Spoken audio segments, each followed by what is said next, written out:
सर्वान्तरात्मने श्रीमद् वेङ्कटेशाय मङ्गलम्। स्वतः सर्वविदे सर्वशक्तये सर्वशेषिणे सुलभाय सुशीलाय वेङ्कटेशाय मङ्गलम्। परस्मै ब्रह्मणे पूर्णकामाय परमात्मने प्रयुञ्जे परतत्त्वाय वेङ्कटेशाय मङ्गलम्।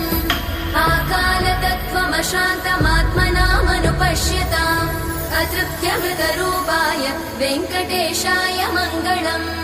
प्रायस्वचरणौ पुंसां शरण्यत्वेन पाणिना कृपया दिशते श्रीमद् वेङ्कटेशाय मङ्गलम्।